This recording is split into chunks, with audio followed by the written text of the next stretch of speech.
Welcome, dear learners. Dear learners, in any organization, be it an institute or business organization, every management wants better results. Every management wants better performance of its employees towards the attainment of organizational goals. Now, the question is how the management is going to attain those goals.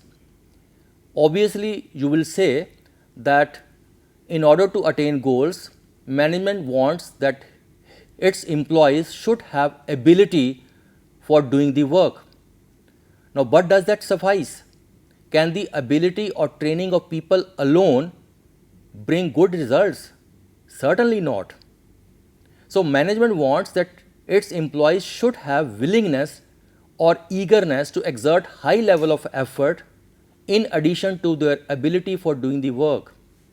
Now, again, a problem before the management. How to have its able, trained people who are encouraged or who are impelled towards the organizational activities.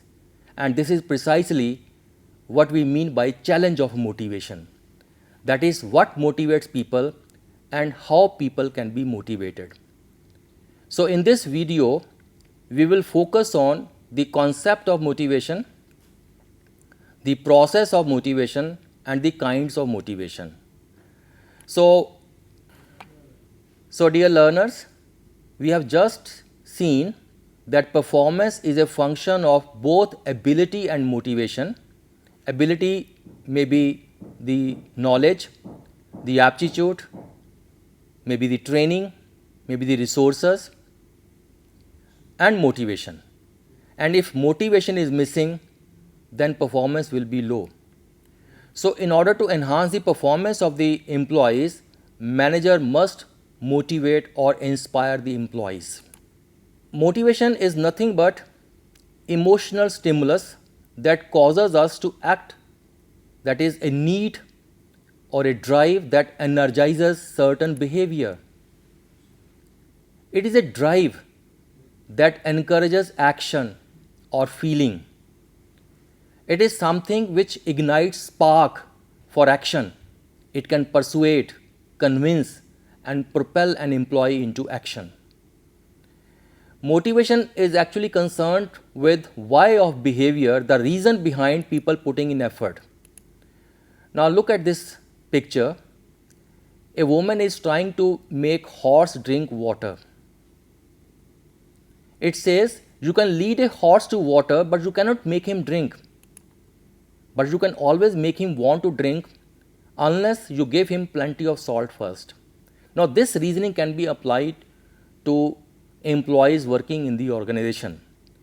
You cannot force your employees to work up to their best potential, but you can always force them or make them want to work up to their best potential if you attach certain value to that assignment or to the work, or unless it is made very much interesting, unless it is made very much relevant to his or her needs.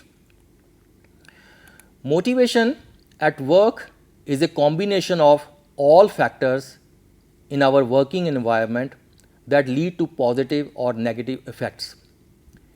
If we understand what motivates us, we are more likely to achieve our personal and professional goals. Likewise, if organization knows how to motivate employees, they can increase the productivity. Motivation is actually concerned with personal energy directed towards the achievement of particular goals. What is reflected in person's mind and stimulates him or her to activity, directing his or her activity towards the satisfaction of a certain need. That is motivation. Now let us have a look at the process of motivation. Motivation begins with a need that exists within us all, and if the need is not fulfilled, it causes tension. Tension could be psychological or physiological. Then the person will engage himself or herself in some action, that is, he or she will prepare an action plan to achieve the goal which will help him satisfy his need. So action will cause to relief. So this is the process. For example, if a person is thirsty or hungry, he or she will not be able to concentrate on anything else unless the need for food or thirst is met to some extent. Now, let us have a look at the two kinds of motivation. Firstly, the extrinsic motivation. From the term, it is clearly indicated that it is not inherent. It is something which is either imposed on the task or on the individual by some external agent. For example, at home, when the father says to his child, if you get all A's, you will get a bike. So bike acts as an external motivator. At the workplace, when the seniors or superiors, they appreciate the work done by the individual and say, wonderful, you have done a good job, that will reinforce him or her. So it is the need to complete a task or perform an activity for the sake of a reward, privilege, or externally derived satisfaction, and you will find external motivation everywhere. For example, it drives oneself to do things for tangible rewards or pressures rather than for the fun of it. For example, supermarkets use loyalty cards and discounts. Likewise, airlines use air miles, companies use bonuses and commissions. Money is the most obvious example, but coercion and threat of punishment are also common extrinsic motivators. In sports, the crowd may cheer the performer on. Trophies are also extrinsic incentives. Competition is often extrinsic because it encourages the performer to win and beat others. The second one is the intrinsic motivation. What has been internalized and is the drive to do things for their own sake or self reward. It drives oneself to do things just for the fun of it. For example, feeling of happiness that working on some assignment produces, because one believes it is a good or right thing to do. Most hobbies and leisure activities are based on intrinsic motivation. We do them because we enjoy them and not because we have to.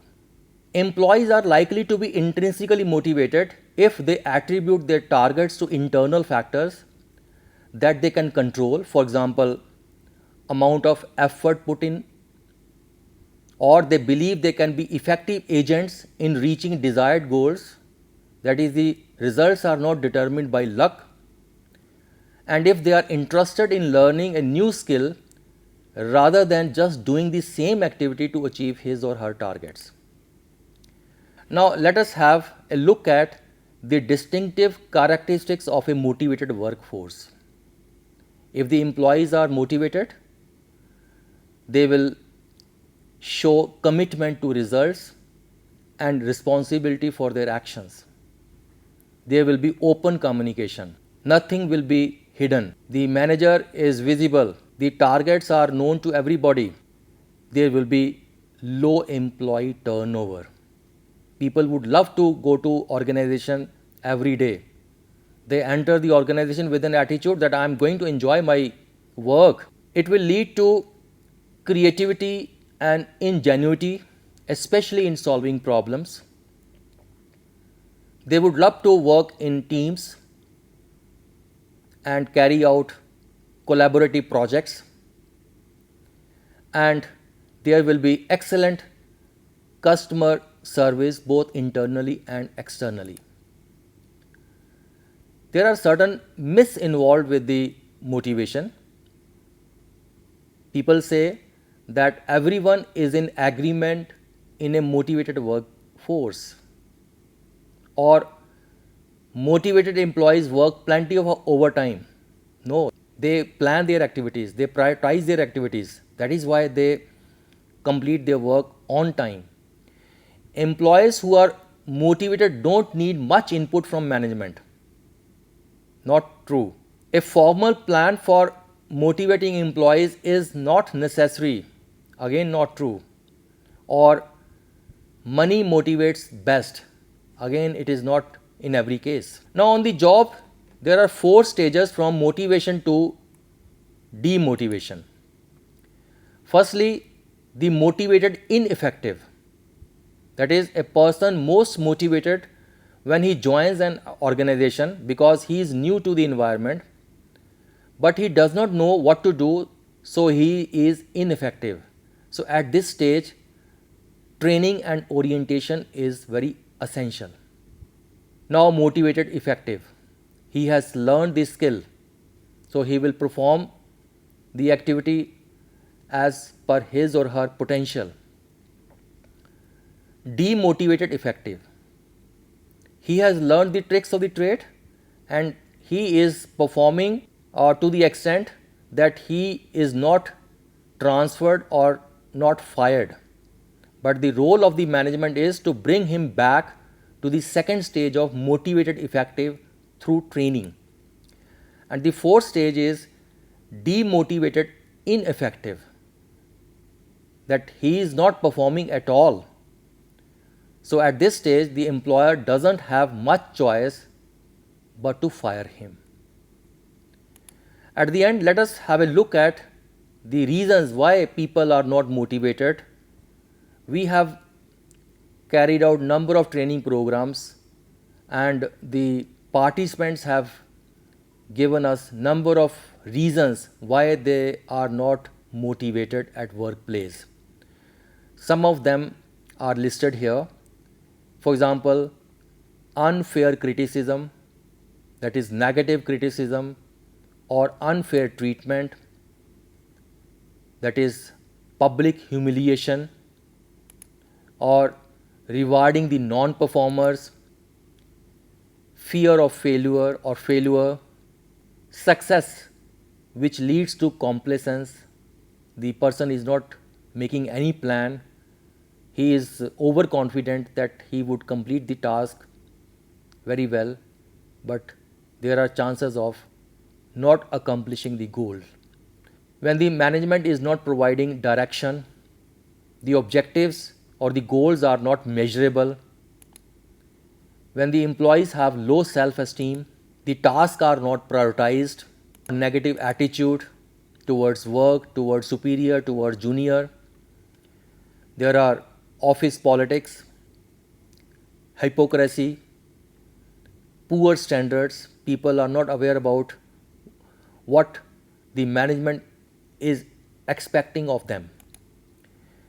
And many a times responsibility is given but without authority, that leads to demotivation among the employees. So dear learners, in this video we have learnt what motivates people, the process of motivation and kinds of motivation, the distinctive characteristics of a motivated workforce, the demotivated factors. Thank you very much.